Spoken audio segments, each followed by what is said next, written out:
I call Chris Bishop. Well, thank you very much, Mr Speaker. It's good to take a call on the third reading of this important piece of legislation. Sir, this was one of the first bills that I, as a new member of the Parliament, got to see, not in a ministerial sense, but got to see go through all its stages. It was introduced into the House, I think, early in 2015, had its first reading in July 2015, and then it went off to the Justice and Electoral Committee, which I'm very privileged to be a member of, along with some of my good colleagues on this side of the House, including some people who have spoken earlier in the debate, Jackie Dean and John O'Naylor, who's the Deputy Chair.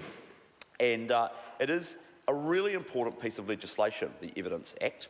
And actually, when Parliament codified the common law around evidence into the Evidence Act 2006, that was quite a significant step forward for the law, and actually quite a significant step forward for the rule of law. You know, I remember being at law school in 2006 and studying the codification of the evidence, the various rules around evidence, and it was a big moment and a big couple of months.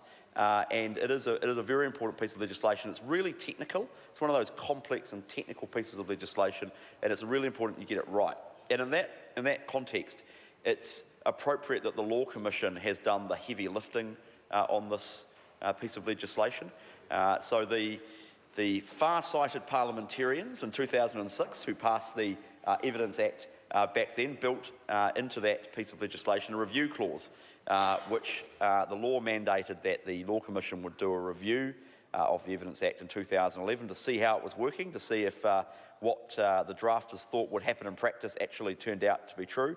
And of course the Law Commission kicked that off in 2011, reported in 2013, and have made a series of amendments, or suggested a series of amendments to the government. All but one, I think, the government agreed with, and of course we have this piece of legislation before us that we're going to pass, I think, unanimously through the House, and that is very pleasing to see. And I do want to endorse the colleagues of David Clendon on the bill, because he said that the Select Committee worked in a very collegial fashion, and that is definitely true. On matters like this, you do need a degree of cross-party consensus. We received a number of very technical, but in some ways quite hard-hitting submissions on a number of the elements of the bill.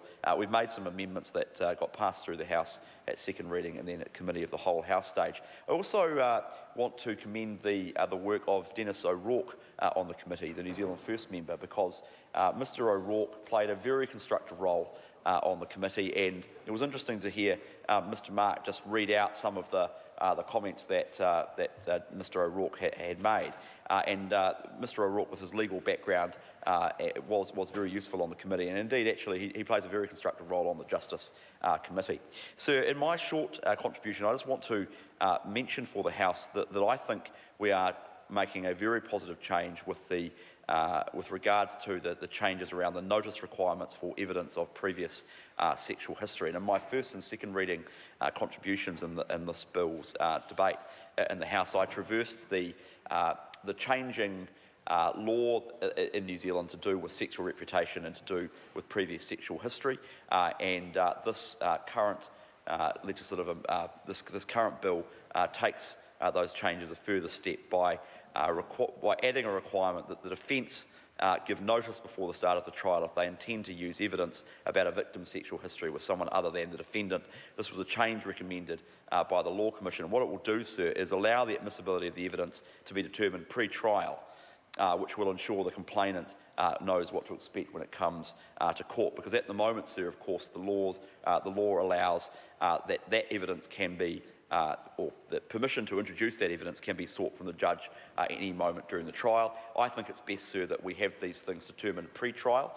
That is the situation in the state of Victoria in Australia, and it was recommended by the eminent experts in this area, actually, Professor Tinsley and Associate Professor MacDonald from Victoria University of Wellington, who incidentally taught me, and they are the experts in this area. They recommended a bunch of other things that the House hasn't done. Maybe that'll be for another day. I think we've still got some way to go in terms of this element in this area of the law, sir. But this is a significant step forward, I believe, as in terms of its contribution, to, as I mentioned earlier, to the rule of law, but in particular when it comes to the previous sexual history of complainants, I think this will go some way towards improving what is a pretty brutal experience for many complainants in these types of cases. So with those brief remarks, Sarah, I commend this bill to the House.